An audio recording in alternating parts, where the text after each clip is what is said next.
درود بر بینندگان عزیز تلویزیون ملی ایران. من هم دلم برای شما تنگ شده، ولی اجازه بدید که در برنامه امروز به دلایل خاصی که در منطقه و کشورمون هست و نگرانی هایی که ما داریم، مصاحبه‌های خودم رو با افراد بسیار مهمی که در آمریکا هستند، چه نظامی، چه مشاوران نظامی، چه سیاستمداران و در رتبه‌های بالا و افرادی که تخصص دارن در این کار ادامه میدیم. اجازه بدید که امروز من مهمان امروز رو به شما معرفی کنم و شما ببینید به زبان فارسی و انگلیسی خواهیم گفت که آقای ژنرال مک‌اینری که مهمان امروز ما هستند چه کسی هستند. با ما باشید.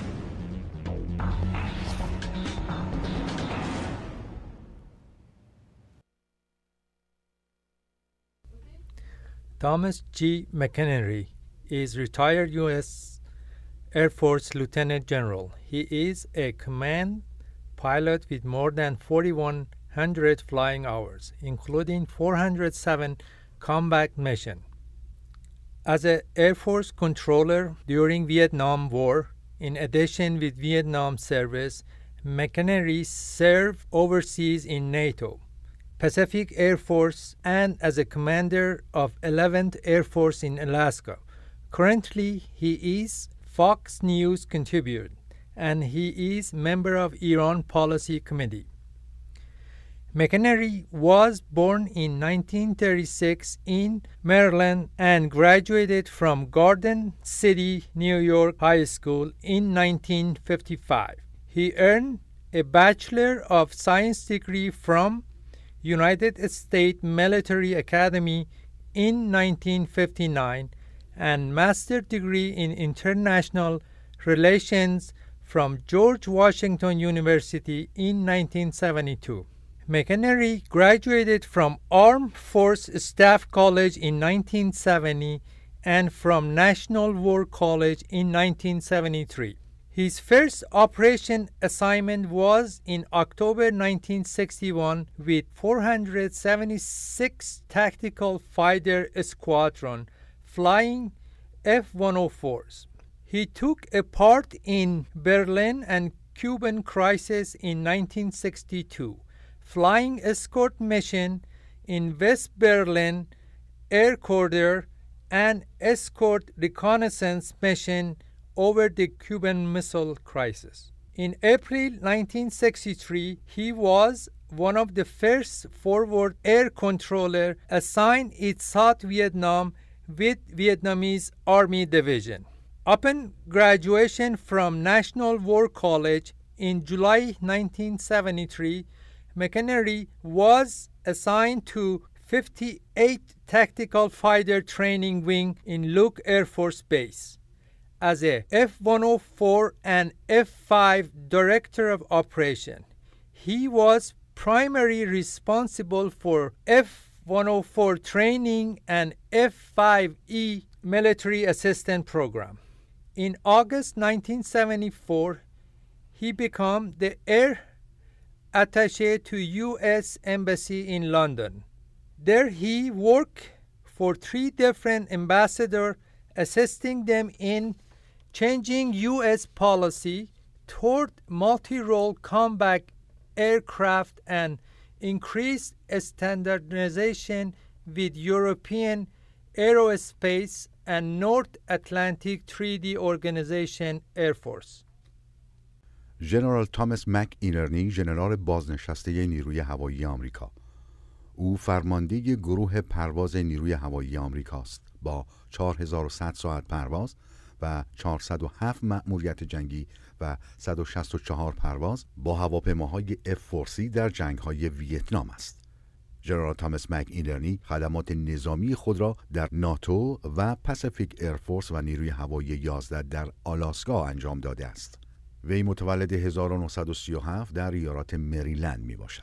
دوران تحصیلات اولیه خود را در گاردن سیتی نیویورک سپری کرده و دارای لیسانس علوم در اکادمی نظامی آمریکا 1959 و فوق لیسانس خود را از دانشگاه واشنگتن در سال 1972 گرفته است. یعنی دانشگاه ملی جنگ آمریکا فارغ التحصیل شده است در سالهای 1973 مدیر اجرایی F-104 در آلمان و F-5E برای برنامه‌های نظامی بوده است.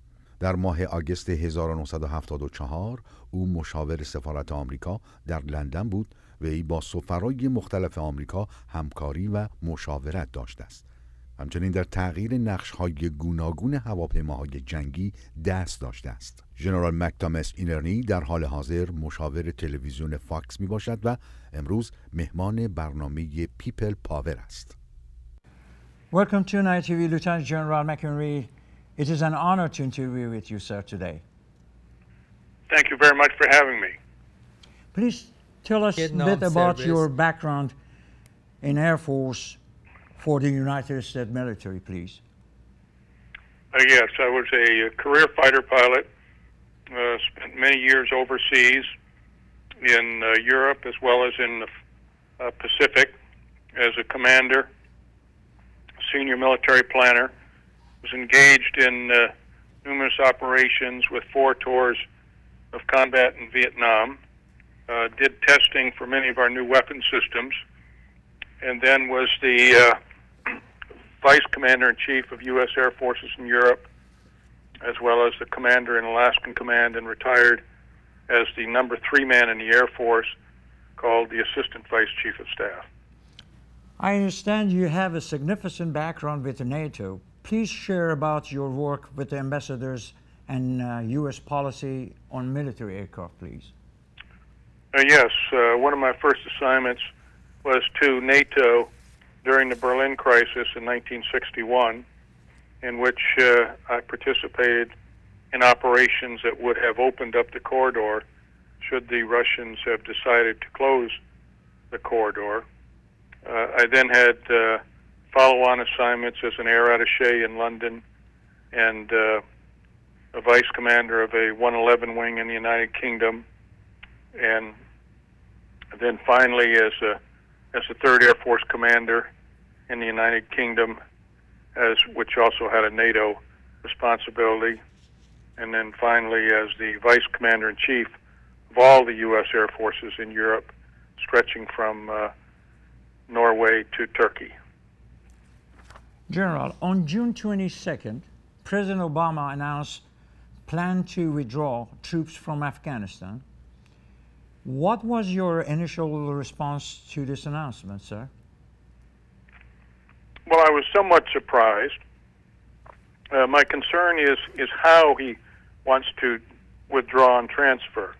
Clearly, the initial increment, I believe, is at the wrong time of the fighting season, and the final increment that would begin in September would be still in the middle of the fighting season. So I do not have as many problems of him withdrawing those forces. My biggest concern is how he does it, because we still have to defeat the radical Islamists over there that are creating so many problems in both Pakistan and Afghanistan. And that's very important that we do it properly. You said about it, as Iran, let's say that as Iran has been having ongoing activities inside Afghanistan and across the border, how do you see the withdrawal and impacting the relationship between Iran and Afghanistan? Well, clearly, Iran is creating problems in both Iraq and Afghanistan. The Iranian leadership does not want to have peaceful solutions in either area. They want to create instability. They have not been helpful at all. The Iranian people, I think, understand this. And the mullahs are starting to, I believe, draw on some of their last breaths. President Ahmadinejad has many problems with the Supreme Leader Khamenei. They are in disagreement, but they are both still creating instability in Iraq and Afghanistan. And so the way we withdraw out of Afghanistan is very important. We should not leave an opening for the radical government that is currently running Iran. I'm sure, General, you know there are the recent report that Iran is supporting extremist Shia group in Iraq.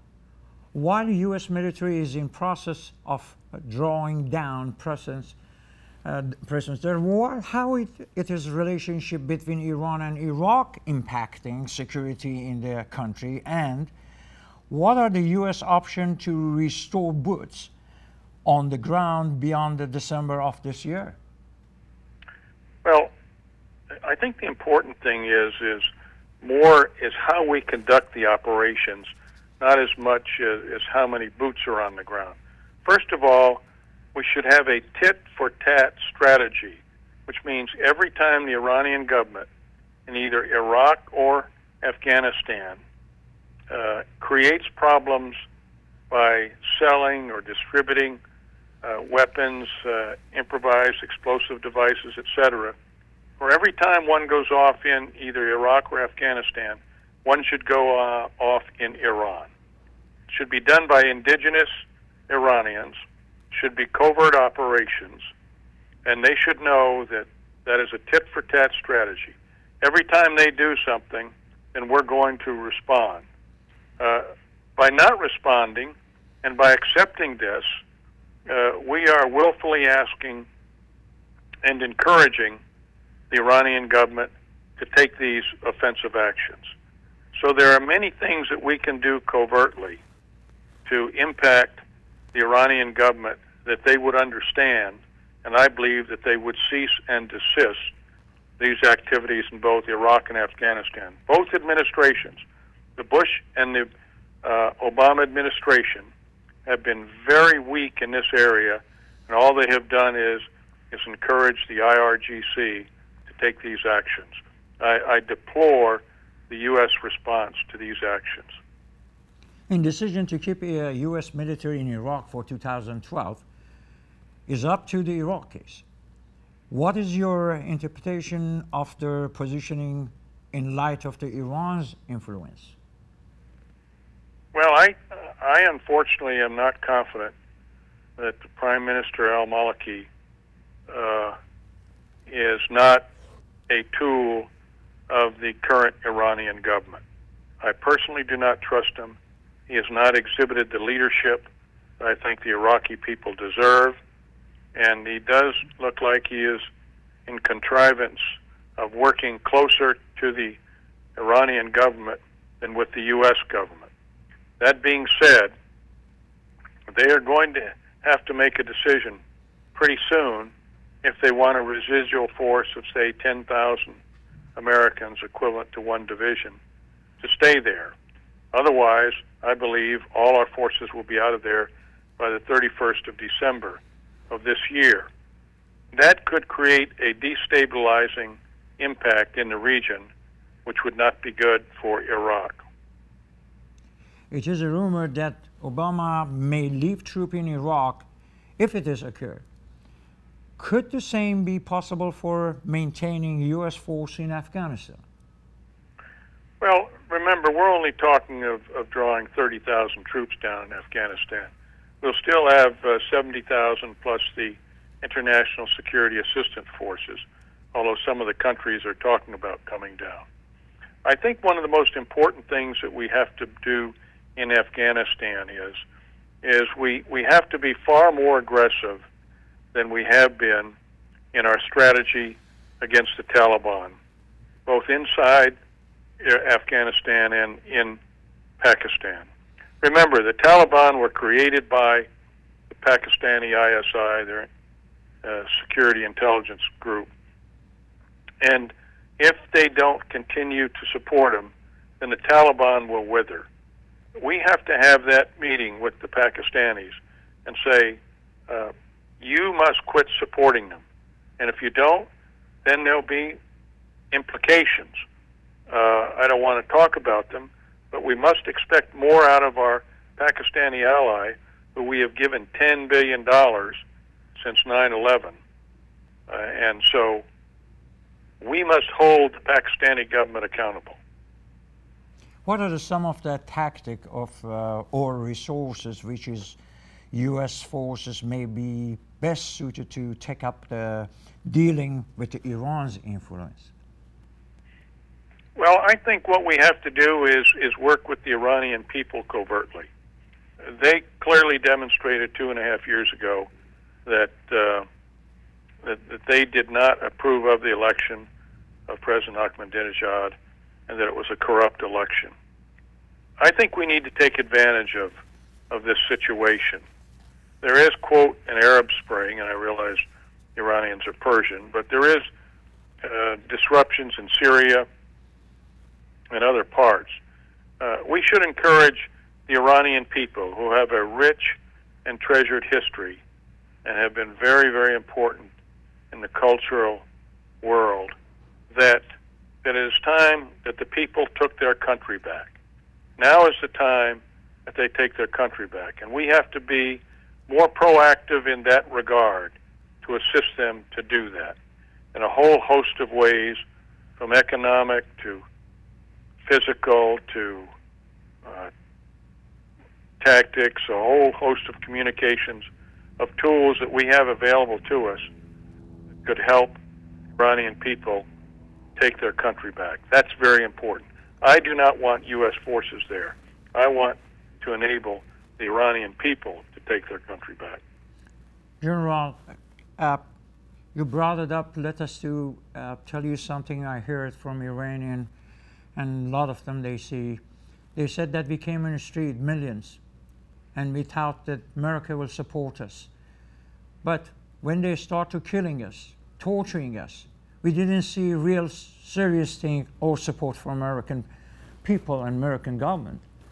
Really, don't you think this will be not good for us, for as American or American government, to see that the people that they are our friend? You know it. I'm sure you know it. Iranian people, they love the American people. This is a government hates American government or American people.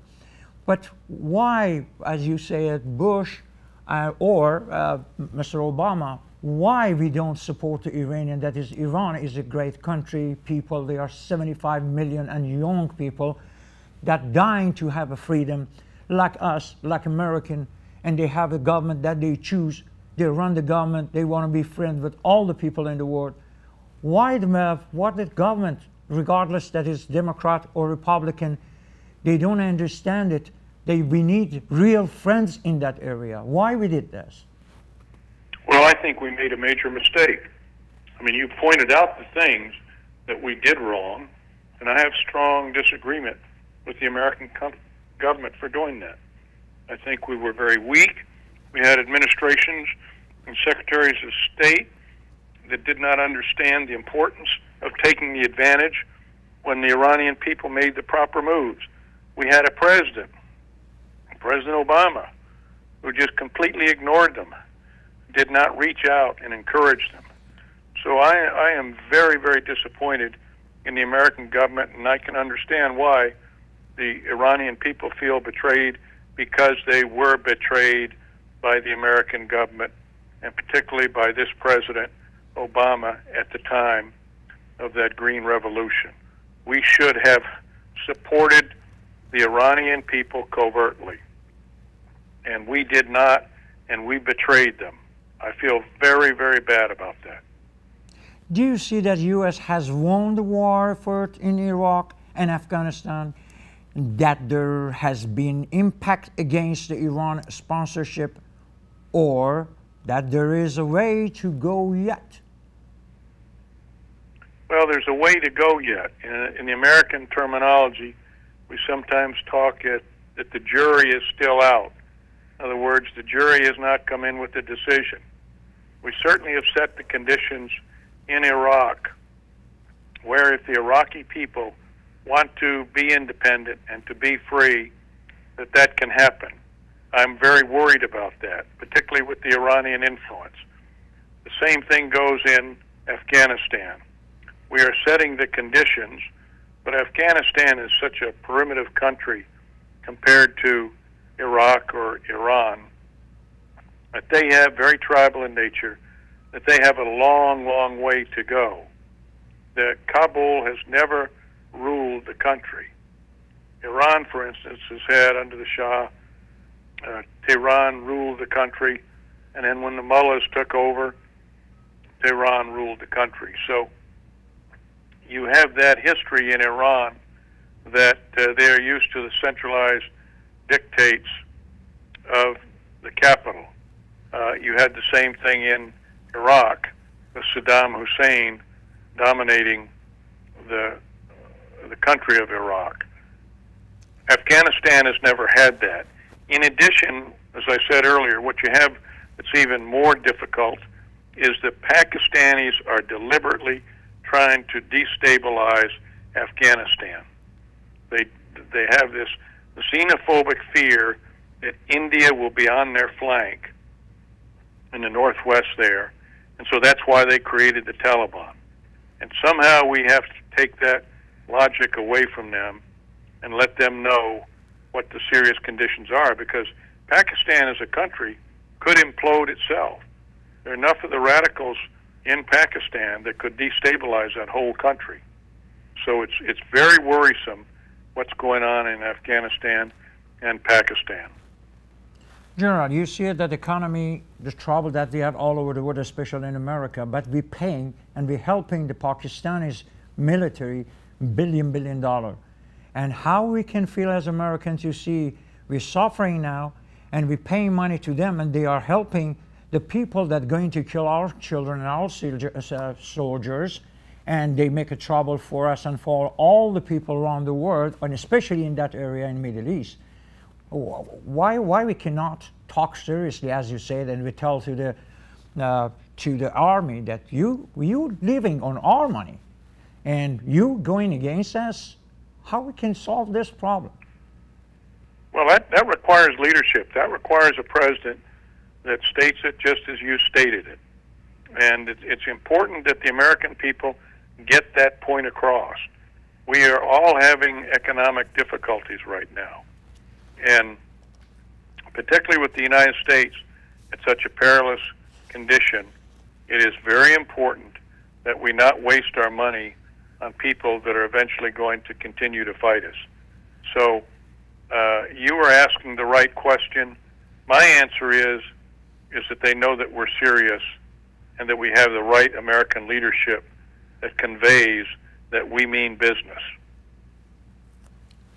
What recommendation would you make concerning the role of the military aircraft in securing the regime, such as along the border of Iran? Well, if I understand the question right, I would use the advantage that we have with air power to help secure that border and to oversee it such that to minimize the weapons that are moving from Iran into Afghanistan. That is something that we have got to put a stop to. There are ways to do it. I don't want to talk about it on the radio, but I'm involved with certain programs that we could do this. We just need to have the will to do that. And yesterday, Iranian government was showing up again that they have a navy that's going to be in the Mediterranean Sea and all over the world.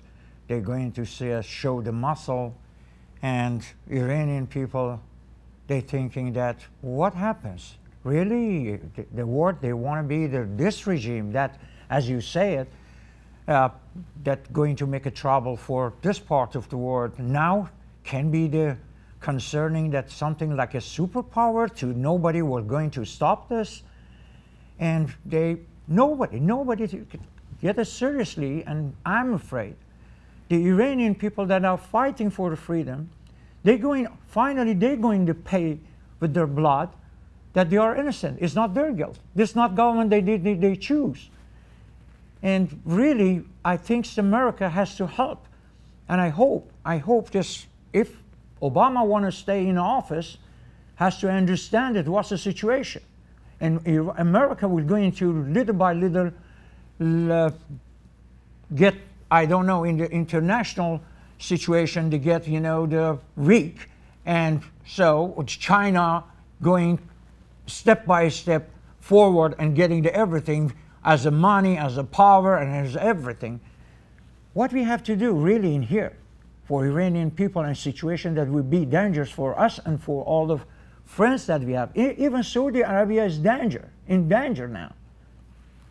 Well, I mean, the fact is we have to admit that President Obama is not going to do anything. I hate to say that, but he is not going to do anything. And he is going to appease President Ahmadinejad and the Supreme Leader. He will appease them. He has, from the very outstart, appeased these horrific leaders. And so, as discouraging as it must be, there are going to have to be other Americans that will stand up and will put the pressure and the responsibility of us to do the right things. Now, there's no question that this means nothing. We're not going to be able to do what we need to do right away. Radio shows like this are very important, that we continue to educate the people in Iran as well as the people in the United States. But I do not want to make our Iranian friends comfortable to think that this president is going to do something. He will not, and until we get rid of him, then we're not going to be able to solve this problem. And we need to bring in a president that can discuss this issue like you and I are talking about, on the danger of what the mullahs are doing, how they're destroying Iran and killing the Iranian people, how they're destabilizing the Middle East, and we need to focus on the threat that this Iranian government puts on the rest of the world. We need to be far more proactive on it. I'm not encouraging the Iranian people. I'm not trying to discourage them, but this is a very critical time in our history. With regards to the U.S.-Iran policy, what are some of the measures that Washington can take in addressing the root of the psychological volatility for the regime? Well, the Iranian people comprise about 51% Persian, 24% Azaris, 10% Kurds, I think, and the rest are mixtures of Turkomans, Arabs, etc. It is not a homogeneous population, so it has fissures in it. It has regional, tribal interests that could be taken advantage of to create, with the right government and the right strategy with those leaders, to throw off this yoke of totalitarian leadership and authority that is choking the Iranian people. But as I said, this administration and the Bush administration previous to this have not recognized how important it is that we help the Iranian people take their country back. And I do not believe it is difficult to do, because the Iranian people want to, once they see that the American people are helping them. You're right. I'm agree with you, sir. Concerning Iran's nuclear program, what connection do you see between their nuclear development, missile mobilization, and a stockpile? Well, first of all, the nuclear development is well on the way to being complete.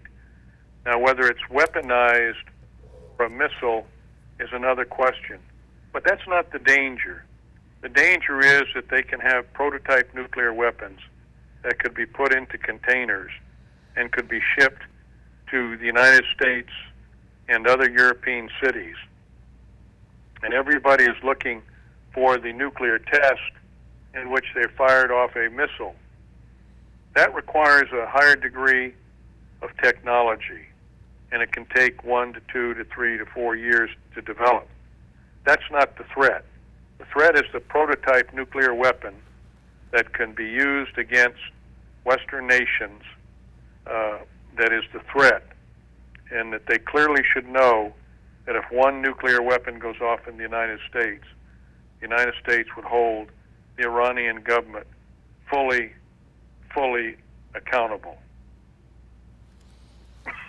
What type of the missiles defense can protect the West from the extensive threat? Well, we have missile defense systems that we're trying to put in right now. But a missile defense system is not a perfect system.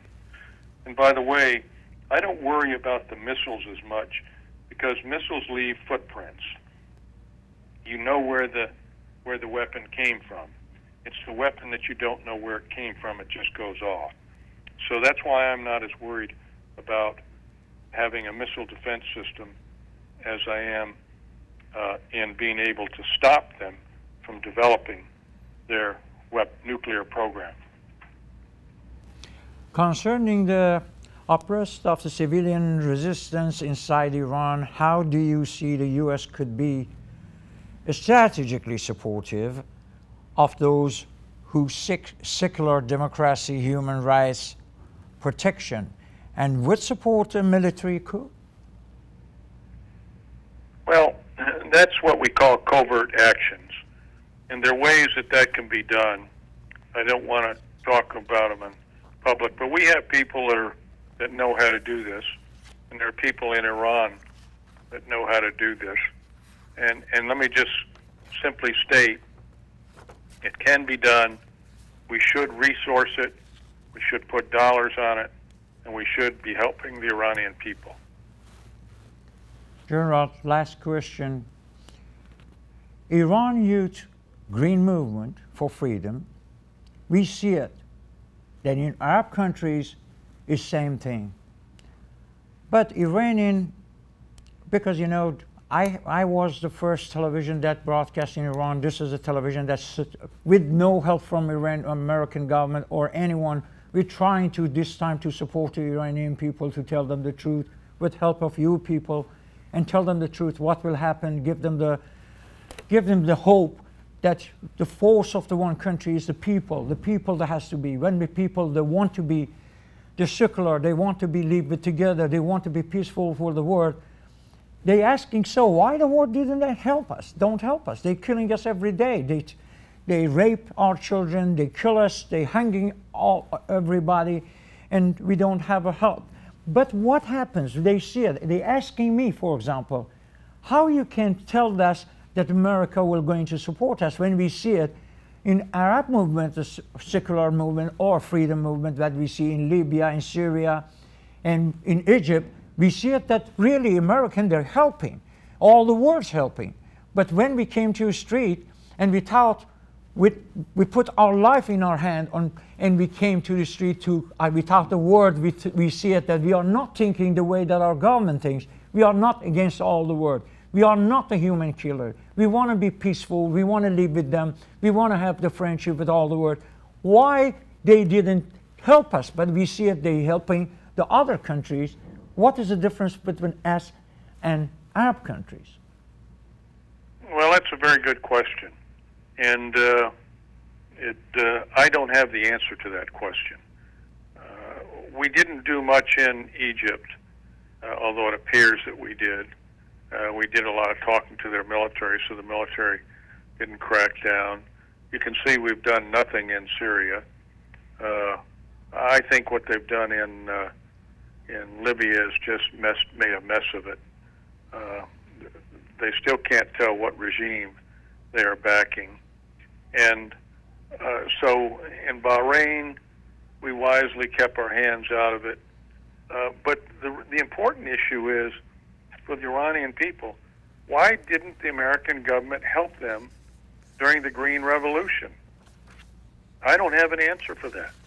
As I said, I'm ashamed to be an American because we did not help them.